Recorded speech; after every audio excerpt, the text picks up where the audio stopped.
Good evening and welcome to Scotland at 7 here on Broadcasting Scotland. My name is Kenny McBride and joining me tonight are Sam Payton and Alana Morer from the Save Loch Lomond campaign. Hello. Thank you very much for being here. And the reason we've got you here is because our top story tonight is that the planning application for Flamingo Land, the development of Loch Lomond that you've been campaigning about, has been withdrawn. So we've had some responses from the Green Party. Ross Greer, who I know you've been working with, said Flamingo Land's environmentally destructive proposal was the most unpopular planning application in Scottish history. More than 57,000 people objected, including many in the local community who saw through the spin. Now, following our historic campaign and the National Park's own planning officers recommending a rejection, the developers have, for now, withdrawn their ridiculous plans. He says this is likely a transparent attempt to resubmit with a few small changes, cancelling the near 60,000 objections lodged to the current proposals. If they think such a cynical ploy will stop our community campaign, they have another thing coming. We will not stop until we have saved Loch Lomond from Flamingo Land's greed. It's truly bizarre to see a letter from Flamingo Land's lawyers essentially labelling thousands of members of the public stupid for having quoted the developer's own environmental impact assessment in their objections. If Flamingo Land doesn't like what's being said, they shouldn't have proposed such environmentally destructive plans for our world-famous national park in the first place. And, I'm sure you would agree with most of what Ross had to say there. Yeah, pretty much, yeah. Word for word, pretty much, yes. So, tell us a bit about the campaign. I mean, how long have you been involved in this whole process? We've been campaigning for a year past last June. I think it was about the 17th of 18th of June last year. We started the campaign. So, that's pretty much a year and a bit now. Yeah. And from those very early stages, it was clear to us that what has become the main reasons for the objection and the main reasons for Westonbarton Council also putting in an objection, and for what has come out from the National Park last week, that pretty much reiterates what we've said from the very start, from having read the full planning application. So for people who don't know much about the development, what is it that you objected to so strongly in this? Well, basically, when we first kind of got involved in the campaign, one of the things that we'd noticed was this is actually the last part of public land which is easily accessible onto the loch from Balloch. People go on about Balloch Country Park, you can access the loch that way. But that's all well and dandy if you can walk, or you're able to do that. If you're in a wheelchair or you use crutches or any other walking aid implements, that's not as easy. This is the last accessible part. And so once that is sold onto a private developer, effectively there is no more access to the loch from that neck of the woods for people using public transport. Yeah, that's okay if you've got a car, you can drive up the loch side. But for people using a train or a bus, that's it. That's the only part. So that's it, taking it away, the enjoyment of the loch away from people who cannot afford a car, who have not able to access Balloch Park. So again, it's the most vulnerable people in our society. Also as well, one of the other reasons we started the campaign, because we found out that the land was bought using public funds to the tune of 2.7 million. And then it was reportedly that it was going to be sold on to Flamingo Land for 200,000. That makes no sense. Even in a business deal, that makes no sense. Again, the taxpayer is losing out there. There is no financial gain from the taxpayer. Surely the land over 20 years would have became more valuable, and that was one of our concerns as well. Why was our land, public land, being sold on to a private developer who effectively for private profit for himself, for such a cheap price? And why was the community and the wider community, not just the local community, not consulted on this, which concerned us greatly? Yeah, I mean, this is something that we've seen in a number of developments in the past. I'm thinking particularly about when Pollok Park was had the motorway built through it. This idea that actually that's public land, that belongs to the people. It doesn't belong to it's not the councils to sell necessarily. So this would have been, was that Westonbartonshire Council, or is this the National Park that owned the land? This was land. There was several different pockets of land, but Okay. primarily it was bought by Scottish Enterprise. I So see, Scottish okay. Enterprise, as a public body, are the custodians of this land for the public. Their primary objective has been to sell it Mhm. and to earmark it for tourism and development. The issue there seems to be that their idea of what suits Balloch, what suits the people of Balloch, and what should come under the remit of a national park actually doesn't. Mhm. The 40% of that land that's claimed to be part of that development sits out with the local development plan, i.e. it is not included. And the report of the Scottish Government has upheld that case, that 40% of that land is not included in the local development plan. One of the other great issues is that we're constantly, having to sort of say that really, although primarily the people of Balloch have the most say in this, this is a national park. Mhm. It's paid for by the nation. The nation should have a say, hence the largest number of objections, the 57,000. The statement from Flamingo Land today is a ploy, and this is what the public need to understand. It's a ploy to distract people. So that's them putting out a statement today saying they've withdrawn their application, and indeed they have. Mhm. What that doesn't let the public know is they have no intention of walking away. They plan to resubmit that plan in another format. And the issue for us there is that it gives them a way of almost nullifying the voices of the 57,000 who've objected. To resubmit that planning gives it a whole sort of, it's almost like pressing the restart button. Mhm. It'll get a new planning application number and the whole process will start again, which means as a campaign we effectively have to start again. Mhm. So our job now will be to convince the public even more so that actually what Flamingo Land's lawyers were saying today and what came out in that statement was that they claimed we were stupid. They claimed our MSPs were stupid for backing us. They therefore claimed our council was stupid for backing us. And actually, what does that say about what they've said about the planning director's report that came out the previous week from the National Park? Mhm. So we have to start this campaign again. We have to convince the public that the fight is still on, and it very much is. We have no intentions of giving up. Our primary concern here is, as Sam has pointed out, we're about to lose a piece of world-renowned global real estate that's recognised the world over. It currently belongs to us. It's public land. It may well be that Scottish Enterprise are the custodians of it, but who better than the public to decide what really befits a national park and what also fits within the 4 statutory aims of a national park? As part of the planning director's sort of advice to his planning board, which would have sat next Tuesday had this continued, his advice was that it was to advise a refusal of this planning application. You can see why the Flamingo Land team have decided to withdraw. If that had been refused next week, they were in a very difficult position with a statutory body such as Western Barton Council, a major consultee, having also said to recommend refusal. Then for a National Park Planning Director to advise refusal, followed then possibly by the planning board itself, would have left them in a position where they would have had to consider an appeal. Mhm. An appeal, of course, against a planning body like that would also have involved, a legal implication. Mhm. So today was a very, very sure move of theirs to basically set the clock back to zero, start the whole thing again. And it's done. We expected, in fact, Sam will agree with me, we Yeah. had this conversation A year ago. over a year Yeah. ago now. We sat Yeah. down and we said, this is the ploy they will use, this is the plan they will use to attack us. We knew this was coming, we just didn't know when. The reality is this is how they wear the public down. They're a multi-million-pound business. They've got all their lawyers, they've got all their top executives. We're a community fighting, and what they really hope to do is to tire us out, and this is part of their plan. So yes, we expected it, and for us the battle continues. It's now about getting this information out to the public, because when that goes out in the press and they say they've withdrawn their plans, you can imagine there's a lot of people around Scotland tonight saying that's fantastic, Yeah. Save Loch Lomond have won, we don't have to worry anymore, that's it.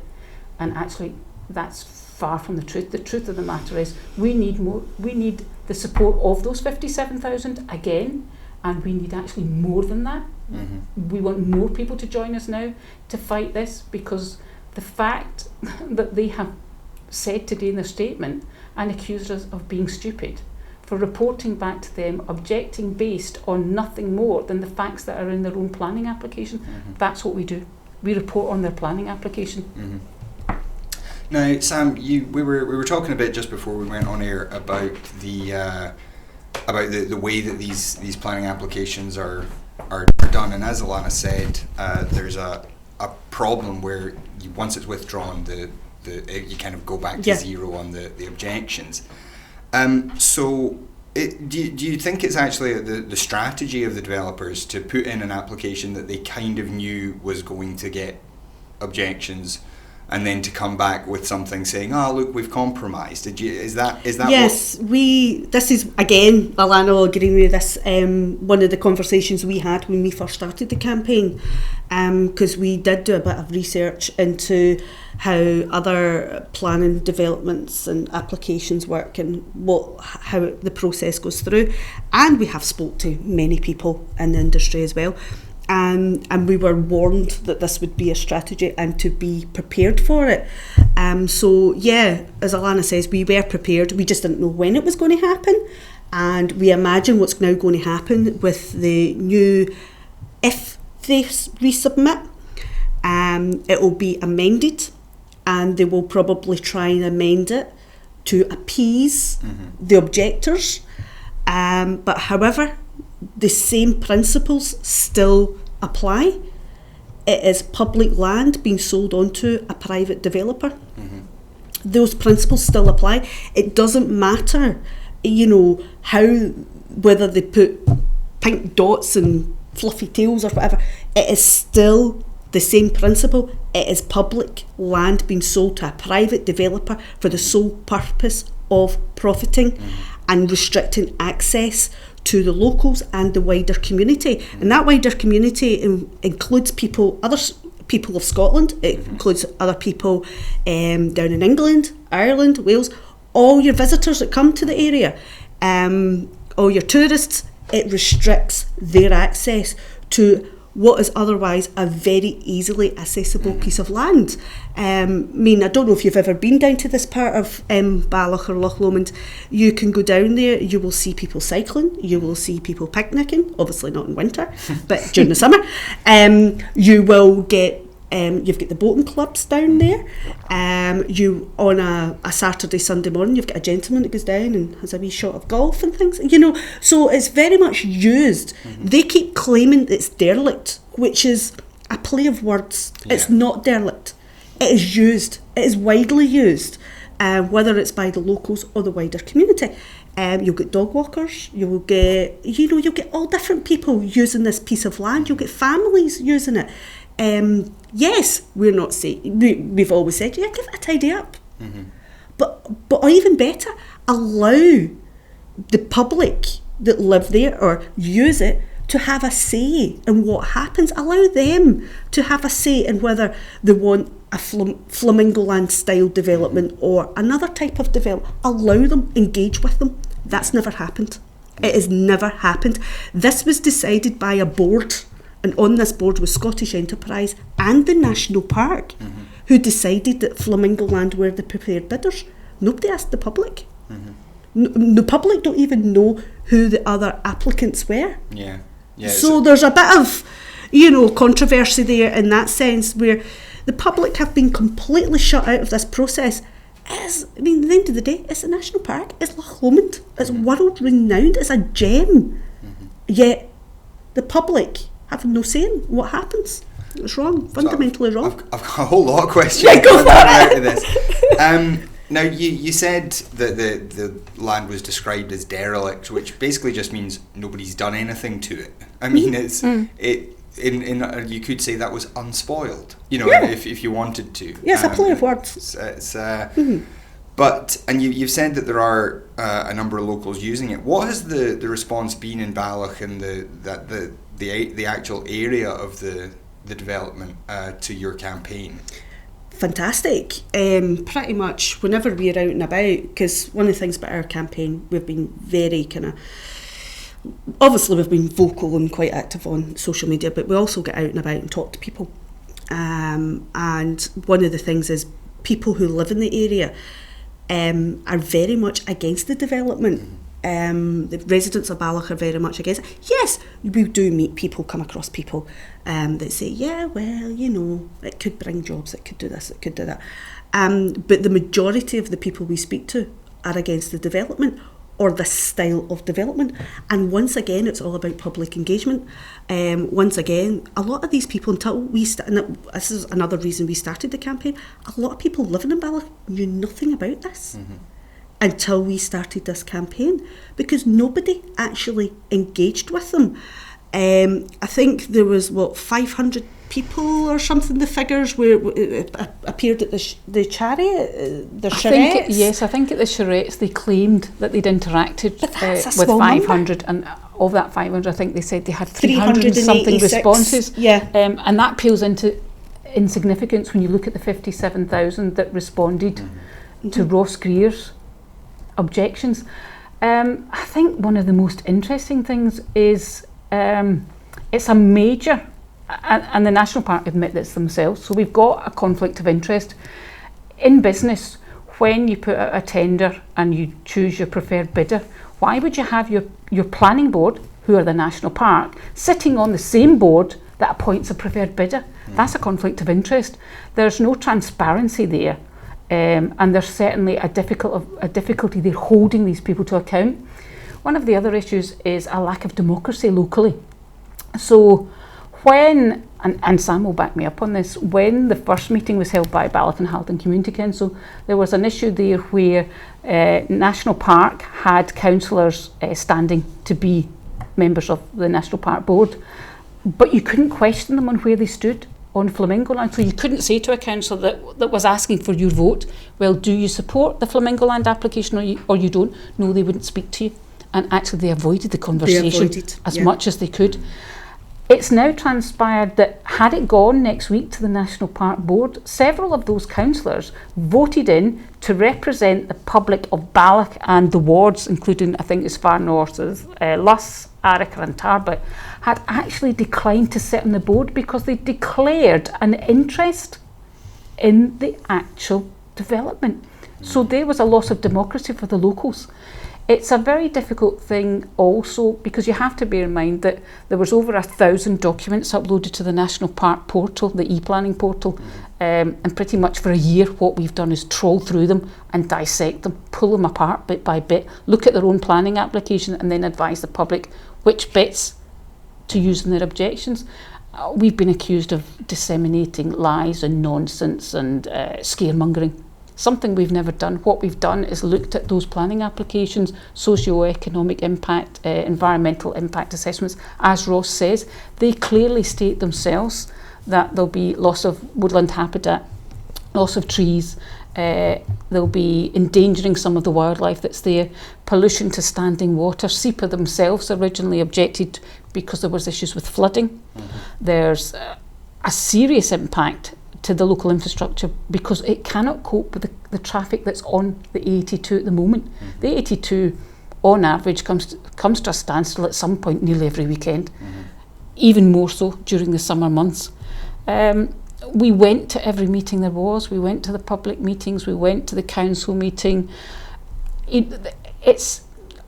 We've become the eyes and ears for the public because we can devote so much time to it, and it's very difficult for the public even to access that portal. So explaining what actually is happening within that development is really difficult, and we struggle very much for PR. We get very little mainstream media coverage. So it's really great that we can come on something like this tonight and talk to people and answer some of those questions. It's, the battle will continue. It's actually just probably really, it's going to actually, I think, be one of these kind of situations where the public are going to really have to rally now. They're really going to have to think long and hard about, do they want to lose a piece of public land that they currently own to a private developer who, to all intents and purposes, is there to run a business and make money. So let's make no bones about this, regardless of how many jobs he tells us he can bring. his own socio-economic impact, the last statement of it, the last paragraph states that 75% of all the jobs offered by the developer will materialise locally anyway without the development. Just very quickly, you mentioned just before we went on air about this exclusive agreement that the developer already has. Could you just tell us very quickly about that? Basically, what's happened is there's been an exclusivity agreement between Scottish Enterprise and Flamingo Land. It's a legal binding agreement, which basically means that the community is unable to put forward a community buyout of the land. We are frozen out. We have never found out or ever been told the actual details of or the terms and conditions of this agreement. It ran out last December, and we thought, we can maybe put forward a community buyout or something. And just as we were thinking about kind of starting to talk about it and put things in place, hey-ho, there was a statement released. Scottish Enterprise and Flamingo Land had renegotiated the exclusivity agreement without consulting the public. This now runs to December 2020, and as we stand, even though they have withdrawn the application from the National Park at the moment, this exclusivity agreement still stands, which means the community is still effectively unable to put in a bid for a community buyout. So again, it's not democratic. Again, it's this privatisation and where the public is just totally pushed aside. But we found that out just before we came on air. That this exclusivity deal is still ongoing. So again, we don't know what the terms and conditions are in order to break this exclusivity agreement, if we can. But it seems very unfair that the public is unable to do or put in a bid for a community buyout for a piece of land that they would love to do something with and not getting the chance. Yeah, I mean that sounds like a particularly sneaky way of doing things. It is. So just finally on this, because I'm afraid we do have some other issues to talk about. What are the next steps for your campaign now? The next steps that happened this evening was that Ross Greer has started a petition to try and force the end of this exclusivity agreement. Yeah. From there, we pretty much will carry on the campaign as we had done before. We will be asking the people of Balloch, who we delivered posters to at the weekend, the No Flamingo Land posters, to please keep those posters in their windows. Mm-hmm. Keep them there for the foreseeable future. Don't take them down. This is not finished yet.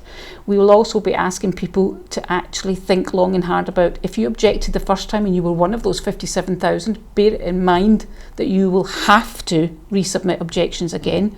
And we will be running another campaign similar to the one we did before, looking at ways to bring as much information to the public as possible and to make it easy for them to understand what to object about and how to object. So what will happen there is, if and when, and I think it's more a case of when Flamingo Land have rejigged what they want to resubmit on their new application, Sam and I will be back to the drawing board to pull that planning application apart, see where the issues are for the public, and guide the public on what to object about, how to object, and how to do it through the National Park Planning Portal, or how we'll set a process up to do that to make it relatively simple. We'll be back on the streets with the Save Loch Lomond campaign, the banner. McNutty will be back on the streets. We will take to all the marches as we've done before, and we'll be looking at some other PR stunts, which we don't want to say much about at the moment. But it'll be basically taking the campaign right back into the public eye. Brilliant. Well, I mean, I'm sure we'll share the petition on our social media here, and I do hope you'll come back and talk definitely. to us about We will. it as the campaign progresses. It sounds like one of those that is going to drag on for a while, but a wee bit of luck with two valiant fighters like you. And Thank you. And the public behind us, of And the course. public, Yes, they yes. are. I mean, without them, we couldn't have achieved what we've achieved now. I mean, we managed to basically halt the application for a year, which was That in itself was a feat. Yeah, that was, and that was the public. They've been absolutely amazing. Yeah, we just guide people. It's the public that do it. It's a public campaign. But yeah, looking forward to the next leg of campaigning. Great. So we now move on to the story that has been our top story virtually every night for the last, I don't even know how long, as we come to talking about Brexit. Today, of course, the Supreme Court case began. This is the appeal to the Supreme Court against the decision made in the Scottish courts last week that it was illegal, or unlawful rather, for Boris Johnson to prorogue Parliament. The English and Northern Irish courts also heard similar cases recently. They both ruled that it was lawful. But all of this comes together because it's all one issue at the Supreme Court, and the judges will rule based on interpretations of Scots and English and Irish law. Hopefully, we'll hear a result at the end of this week. But have you been following the Supreme Court case at all today? Today I haven't. We've been quite busy with Flamingoland today. Brexit's one of those issues, though. Yeah. Brexit's one of those issues because we're so busy on social media with the campaign. Yeah, it creeps into our feeds. Everything. Yeah, so we see it. Of course, we see it. Actually, the Brexit bourach, as they call it. It's hard to get away from Brexit, isn't it? It's completely hard to get. It's interesting. It's interesting. The backlash on social media that the Scots have had from the result of Joanna Cherry's case, and so you see that feeding through in social media. Our campaign kind of reaches all corners, so it reaches yes voters, it reaches no voters, it reaches people that are just apolitical. Yeah, because it's I guess you could say it's a grassroots environmental campaign, which is probably why it sits really well with the Green Party. So it's interesting. So we get quite a lot of feedback through the campaign on other political issues, which is quite interesting. So it's quite interesting, isn't it? Yeah, we get all different points of view at times, don't we? So what kind of response have you heard to the first of all, the fact that the Scottish courts decided that it was unlawful, which I think a lot of us felt, but maybe didn't suspect the courts would agree with us, and now this fact that it's being appealed at the Supreme Court. I don't know about what you've got on social media, but I know what I've picked up is like this. Yeah, as Scots, we're quite proud that our court had said what we felt, that it was unlawful. Obviously now it's a bit, what are they going to say? It's that old kind of, here we go. So yeah, it's a bit. I think they're damned if they do, damned if they don't. Yeah.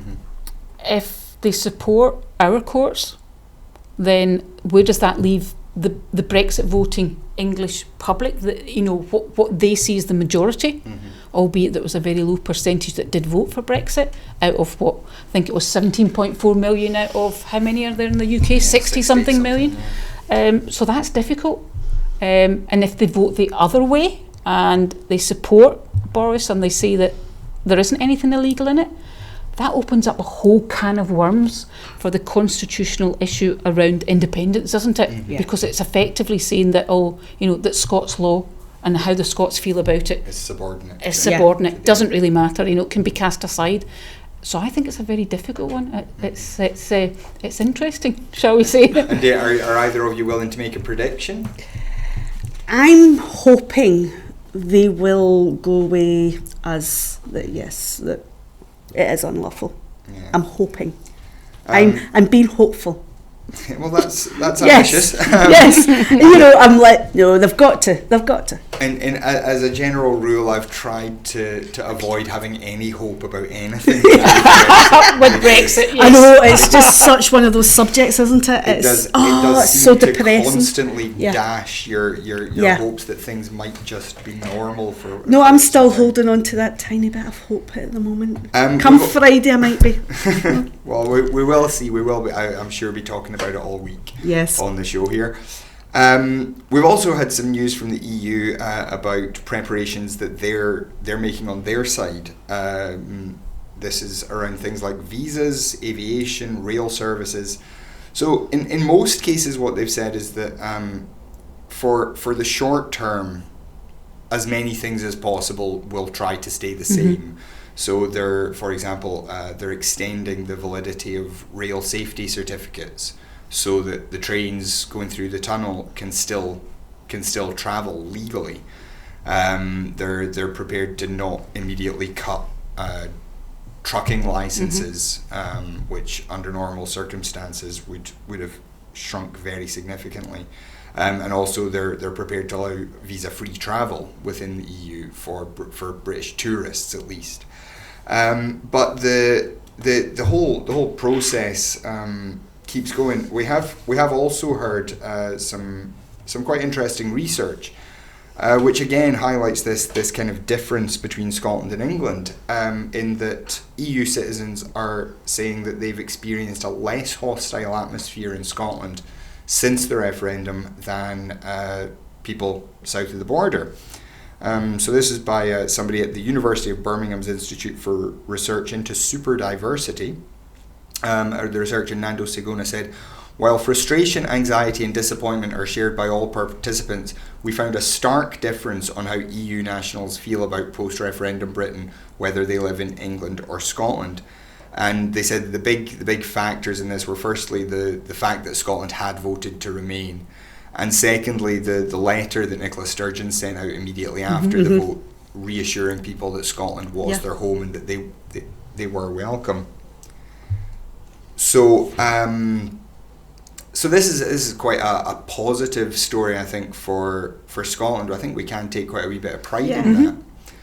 Do you? I mean, are either of you close with anyone who's an EU citizen that's facing some of these issues? Yeah, we've come across it again with the campaign, but also as well locally. But yeah, it's horrendous. It's just a horrendous situation for people to be in. But yeah, even on social media, you can see people, they're more comfortable wanting to move to Scotland than they are down in England, and you see that daily. I would say Daily? you do see that daily. You do see people saying, if this Yeah. all goes horribly wrong, is there a place for me in Scotland? And then, there's invariably the deluge on Twitter saying everyone's Aye. welcome. Come on, move over, move I up. think, I don't know, is that something that maybe is just part of our psyche in Scotland? We do just tend to accept people, and then people do just tend to muck in, and we're quite open to just letting people muck in. It kind of seems to always be the same. Or I think it's wherever you go. It's that kind of environment of, if you've chosen to make this place your home, then you're one of us. Yeah. You don't see that so much down south. I've just come back from a holiday down south, and actually some of what you actually hear is quite shocking. My husband is English, I'm Scots, so it's much easier for him when we're down in England. I'm still seen, even to this day, as the outsider. And we're seen as having mucked it up for them, was actually what I was told by somebody. Why can't you go back to Scotland? You've just mucked this up for us. I think that's almost how a lot of people, but invariably that comes from, as we find with campaigning, that comes with the fact that the press are very good at making a story of something that really isn't a story. It's kind of suits things. So yeah, we see it a lot. We see it with local people as well that have moved into the area, that have set up businesses. Yeah. People who are actually starting to worry about, what happens to them next. I do know somebody that left on Monday to go back to their relative country because they had no right to remain, and they felt that was becoming less and less likely that they could stay. So they've gone. I think it's really difficult. I think it's really difficult for families. It's going to be extremely difficult for businesses, particularly in Scotland. We rely a lot on our EU workers. We have a lot of EU citizens that live and work here. I know that there are people in the sort of West Highland Way type thing where there are small businesses that are starting to suffer. You know, either their staff either the staff have left or they feel they need to go and they can't recruit new. I think it's a mess, isn't it, from start to finish? Yeah, it's a disaster. Yeah, I mean, it's interesting. I know a couple of people who are they came over from Germany this week, and their idea was, we need to go and visit Britain before we can't go there anymore. And I think that this idea of that it's not just that, you know, we've got a British electorate that says we want to put up a wall, but that people outside the UK are now thinking, maybe we just don't want to be there anymore. Yeah. Maybe we just don't want to visit there anymore, which, as you say, you know, it's not just the EU workers that work, especially in the tourism industry, but it's also the actual tourists are now kind of looking at Britain, I think, in a very different way.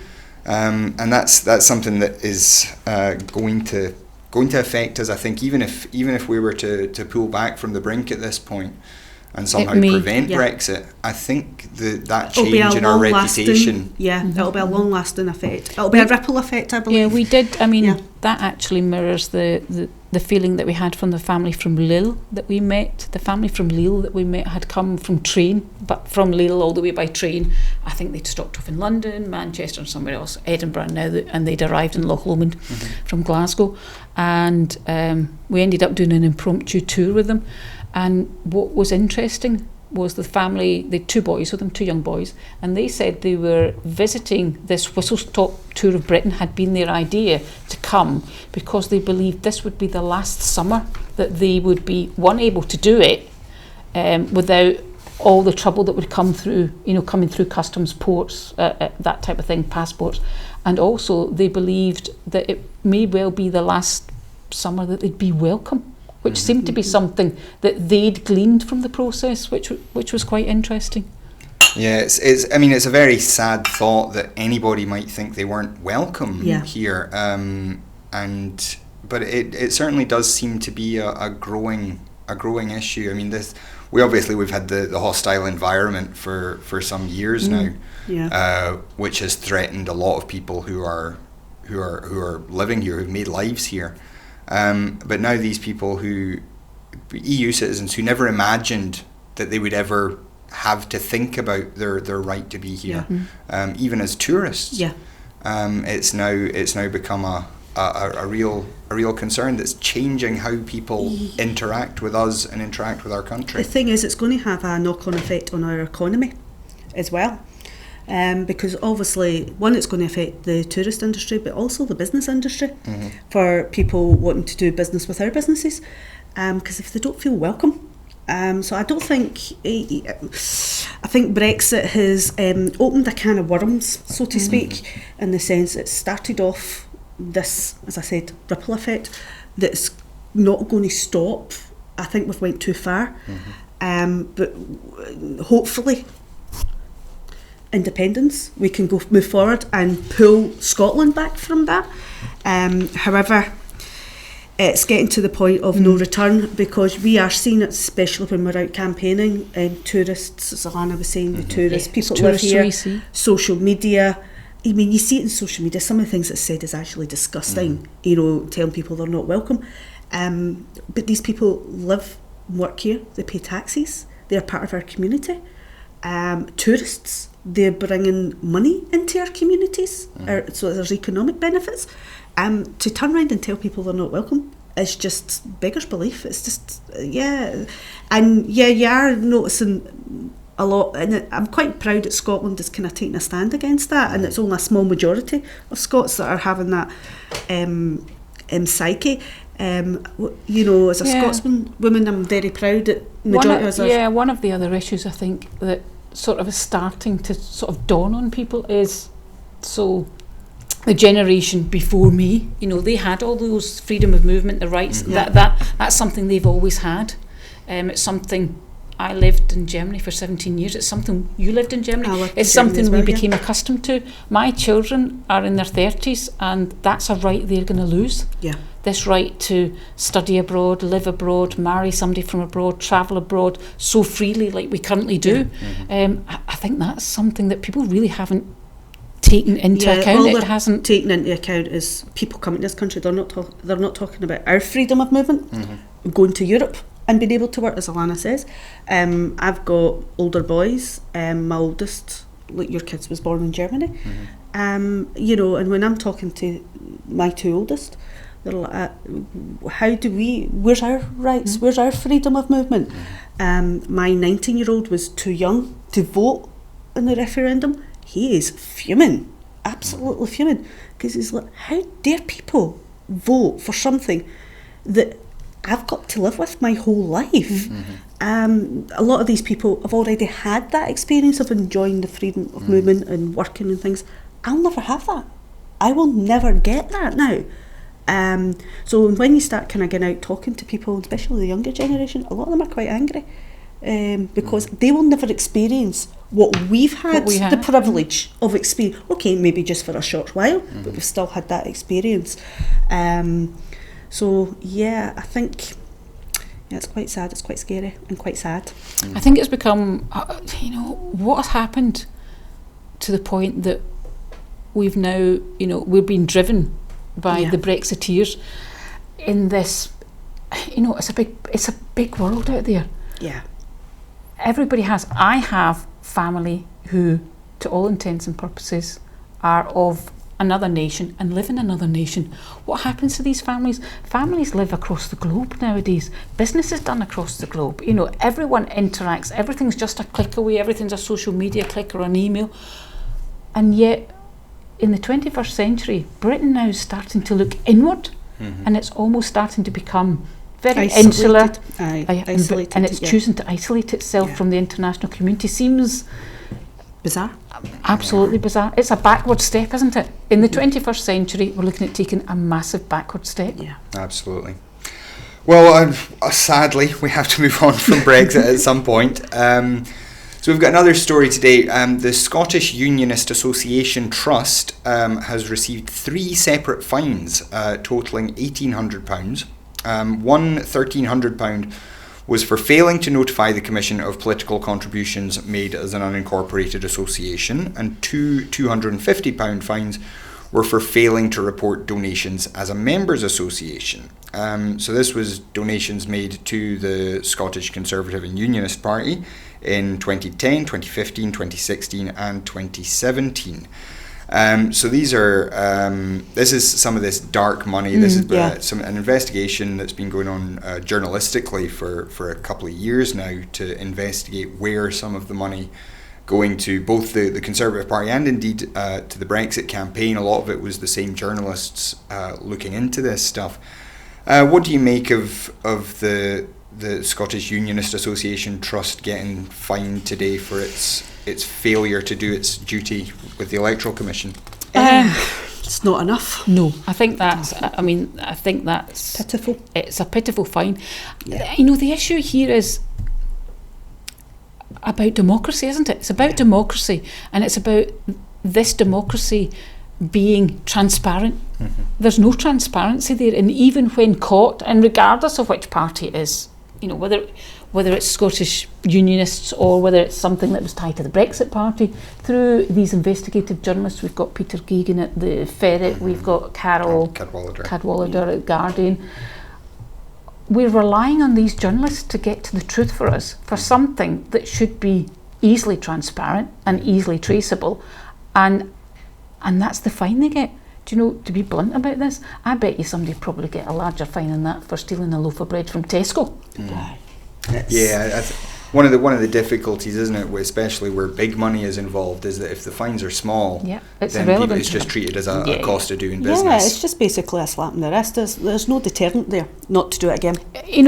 On the sums that these people, get in from their donors, 200. Did you say one of the fines was 250? It was two fines of £250, one of £1,300. And just to give you a sense of the scope, this was regarding two donations which were failed to report on time, one of £50,000 and one of £157,350. Well, there you go. So, I mean, we're realistically looking at fines that are just, chump change, really, aren't they? They're just pennies. It's basically saying, we'll fine you just to make it look good, but don't do it again. But if you do, don't worry about it, it'll just be a small fine. And of course, when we look at the Brexit case, which obviously is even bigger money, Even bigger. it's at the point now where we're past the point where we can reverse the result of the decision, even though we know it was bought with some very dark money.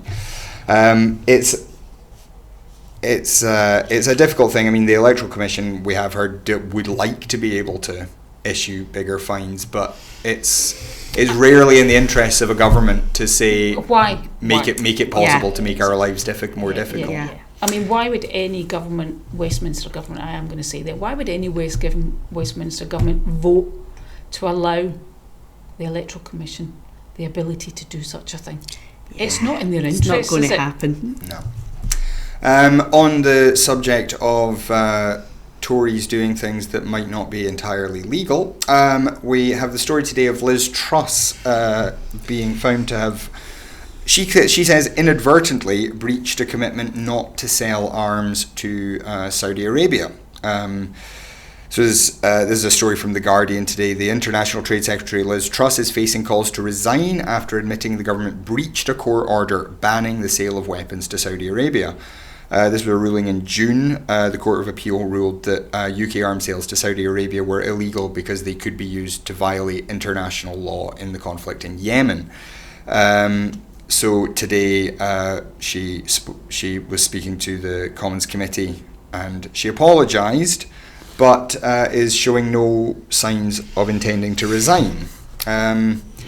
So, I mean, there's a suspicion, I think, for me anyway, that this is a wee tester to see just how far this government can push the law. Yeah, we were talking about that before we came on air, and yeah, I completely agree with you. It's like, yeah, if it's a minister, it's fine, but if it was a general member of the public, you'd be basically thrown in a jail and the keys would be gone.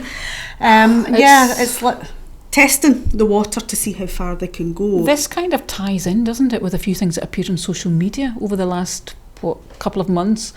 Wasn't there a few posts that came up? Britain retains its ranking as the second largest arms exporter in the world. Right, yeah. And this ties in with some of the difficulties, I suppose, we've got, that we don't have a devolved defence policy. Yeah. It's reserved at Westminster because we have the situation with Raytheon and Fife, who we know make some of these arms, make some of these bombs that are dropped in the Turn of Yemen, and yet we in Scotland, who abhor this, can't really do anything about it. Our hands are tied. It's all done through Westminster. I think this all just comes down to, yet again, money. Yeah. The arms industry. What are the trillions that flow through that? It is a huge industry, and of course, it's one of the ways that governments kind of buy allies. Is to enable arms sales and to encourage arms sales. I mean, and this trade with Saudi Arabia, I mean, we've been talking about it for years and years that I can remember, and possibly even before I was paying much attention to politics in the way that I do now. We've seen numerous royals going out to Saudi Arabia to push this, to push the arms trade. They've effectively become trade ambassadors. That's right. For the British arms business. So Andrew Smith from the Campaign Against the Arms Trade, which brought that original case back in June, he said, the issue is a systematic failing. The government has prioritised arms exports over human rights in Yemen, and that's extended to the point where it's failed to uphold a court order. Only last week the Saudi regime was in London for the DSEI arms fair while this bombardment in Yemen is happening. The fact that with this terrible backdrop the government still saw fit to invite the Saudi regime to the world's biggest arms fair tells you exactly where its priorities lie. So we will keep following this. If Liz Truss does resign, I am certain I will want to mention it on air. Yeah, definitely. In a very close by to Saudi Arabia, Israel now is headed to the polls for the second time this year. And this campaign has been one of the darker campaigns in recent Israeli history. Benjamin Netanyahu has dominated the headlines. He's vowing to implement what some are describing as a far-right ultra-nationalist agenda. He's talked about annexing significant parts of the West Bank. The campaign has demonized the Arab minority in Israel as a fifth column that endangers the country.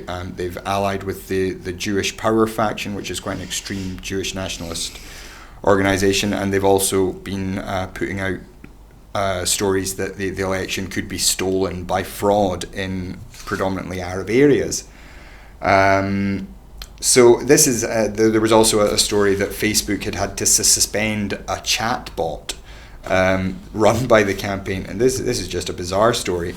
They had to suspend a chat bot run by the campaign because it blocked, or rather because it violated hate speech rules. Because it had said that Arabs were trying to destroy their country. So I mean, it's really very strong language, and if he wins, as I say, this annexation of much of the West Bank would be another just wedge that's going to make any future peace in Israel and Palestine even harder to achieve. I mean, I have to confess, I don't know a lot about Israeli politics. Is this something that either of you are very interested in? Particularly from the kind of, if you look back to the setting up of the Israeli state, this does not bode well for whichever side of the divide you come down on here. This doesn't bode well for the Palestinians, full stop. It doesn't bode well for the international community and anyone who's doing any kind of, in particular Britain, when we talk about the arms trade and what goes on through Israel, we have a lot of reciprocal agreements with the Israeli state and with the Israeli state military. I know myself from when I was in the military that often some of their troops will come to Britain to be trained. So there is a reciprocal agreement. We have that reciprocal agreement with a lot of other countries. With what's happening in Gaza, I mean, at what point, you've just mentioned Liz Truss, at what point is Britain going to abide by any of these UN rules, these UN declarations? It seems to be that we just flout them, and we're flouting them to the extent of, a massive loss of life, be it in Gaza, be it in the Yemen. At what point are we going to be held to account for this? There just seems to be, when there's money involved, it seems to be that, they care not a jot for human life. With, as you say, where money's involved, that's often a problem, and certainly with this current British government, and to be fair, every British government that I can remember. Yeah, previously, we've had some of these issues. Certainly this one, this British government could certainly do with somebody holding it to account. That's yes, definitely part of what the court case is all about, isn't it? But anyway, we are running short of time, so there are a couple of other stories we would like to get to. First meeting of the new drugs deaths task force, that's quite hard to say without my false teeth in, took place in Edinburgh today.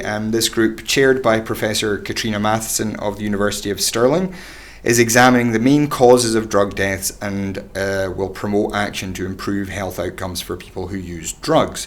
The task force will also consider what changes in practice or in law could help to save lives. This was set up after we've heard some quite bad news, particularly in Dundee recently, of the level of drug deaths going up in Scotland. What do you make of this announcement today? I think any help whatsoever is positive. Drugs is one of these things that affects so many families right across the board in Scotland, whether it's directly or indirectly. Majority of people know somebody who's affected by drug substance abuse. What is the easy answer? Do we have an easy answer? I don't think we do. I think anything and everything we can do is certainly worth giving it a try. In terms of whether it's going right back to finding the causes of why substance abuse starts, it goes back to our mental health services, getting help for people, even mental health for children, starting going right back, because one of the things is with mental health with children, it's very weak, the services. And I think we need to get back to that core, getting kids, teenagers, young adults the help that they need. Because people, and also as well with recreational, that's education. You know, and when people do have a problem, getting them the help and the support. It's all about help and support. There's not a lot of, people assume there's help and support out there. There's not really. If it's safe places to go, so yeah, I'm all for any bit of help that there is. It can affect anybody. It can affect any family. Nobody is immune to this at all. You know, and at the end of the day, the ones that suffer are the families, is the wider, the family, you know, the families of the drug user. And people don't see that either. There's no support there for them either. And how to deal, you know, when they're dealing with somebody with an addiction. But yeah, there needs to be, whether there's drop-in centres. That had been tried. Yeah, drop-in there centres. wasn't there a case? It was to do with Glasgow, and I believe the Scottish Government had wanted to have some kind of drop-in centre, needle exchange or whatever it was, and that was stopped by Westminster. Yeah, it was wasn't the safe consumption. That's rooms. right. Yeah, that's the very word. There's a lot to be learnt, isn't there, from other countries, the way Portugal has handled their drug issues. So, and I think, as you say, that safe use room would have taken us some way down that road. Yeah. I think the other thing is we really need to look at the causes of it. We need to look at the social impact. We have to look at social inclusion. We have to look at the education. Yeah. I think one of the other issues we have to really look at is it's decriminalising this. Yeah. Because it's often that it's just immediately they become criminalised. Drug use, drug deaths, it pervades every part of the UK now, doesn't it? There's nowhere free from it as such. No. And it's from every sort of social class, if class is the right word to use. I think it's something to tackle. I think there isn't an easy answer to it, but I think if we were allowed to tackle it in more ways, if we were allowed to have access to tackle it in more ways, then so I think something like this, some sort of group that's looking into it, they've got to be welcomed, because everyone sat around the table with a plan. Yeah, I think as with Positive. with so many issues that we talk about here, it's that fact that we don't have all the powers in Scotland. There are a lot of things that the Scottish Government, I think, would like to do that it just can't under the current settlement. And just finally today, this is another fairly good news. The Scottish Government is investing £10 million into credit unions. This is the Credit Union Investment Fund, to increase financial inclusion and to help credit unions grow. So Communities Secretary Aileen Campbell said, credit unions are driven by a singular purpose: to serve their members rather than to make profits for a select few. While more than 410,000 people in Scotland are already members of a credit union, we want them to become more mainstream so more people can benefit from their ethical services. Are either of you members of a credit union? No, I was many years ago. No, I've never been. But I was many years ago, and it was quite good. But I'm not anymore. I keep saying I'm going to rejoin. But I know down at our neck of woods there's a couple of credit unions, and you can see the benefits, for people, in the community. That's filling a gap that the banks don't serve. Yes. Lots of people can't have a bank account, actually. Or get a loan. Yes, and lucky Yes. for them, because if you look at the way banks treat their customers, customers to a bank are just a commodity, aren't they? That's invariably what you are. Credit unions are a whole different You're a ball member game. rather You're a than a- member. Yeah. Yes, so I think actually I this quite is like the fact that they're giving money to the this credit is a bit unions of, rather than um, bankers. I quite like that, yeah. And this is a really good bit of news, isn't Yeah. it, when you think about it from the social impact that will have on communities, poorer communities, communities where people are, and we've got a lot of communities like that now, and all of us are not that far away from it. We're maybe just one pay packet away from it. Yeah. The reality is that we've got people on low incomes, 0-hour contracts. We've got people who maybe can only work part-time. We've got single mothers. Everyone could probably benefit from a credit unit. Could it not be rolled out and we could just get rid of banks? Ooh, that's some idea. I will just say one of the things that in a previous life I did some research on credit unions. One of the things that the credit unions said to us was, don't always think about it as a solution for poor people. He said one of the important things that a credit union needs is rich people It's who rich save. people putting in, yes. So if you are, above average income, don't think a credit union isn't for me because I'm not the kind of low income person who needs cheap credit from a credit union. You're the person that the credit union needs to be able to provide that credit. Don't to we all others. want? Don't we all want cheap credit? Exactly. Shouldn't we all benefit from cheap credit? No. And if that benefits a community at the same Yes, time, absolutely. I think everybody, if you're able to join a credit union, whether it's through work or whether it's through your local area, if there is one, I strongly recommend it. They are a very, very useful service. But unfortunately, Sam, Alana, that is all we've got time Thank for you. today. Thank you so much for joining us. Thank it you has for been a inviting pleasure us. to talk to you, and the best of luck with the campaign. Thank you. thank you. To those of you at home, we would just say, as we always do, producing TV programs is an expensive business. We want to keep making great shows for you. We want to make more shows for you, but we can't without the resources that we need to do it. Your £5 a month will make a huge difference to that. And as we've said several times, if we get 300 more subscribers, we are ready to go with our new Scottish Question Time show. So just look at the bottom of the screen there, become a Broadcasting Scotland supporter at broadcastingscotland.scot/register. We will be eternally grateful to you, and it will give you a chance to keep seeing my beautiful face on television. So thank you very much again to Sam and Alana. Thank you. Thank you Thank for you. joining us. I've been Kenny McBride, and this is Scotland at 7.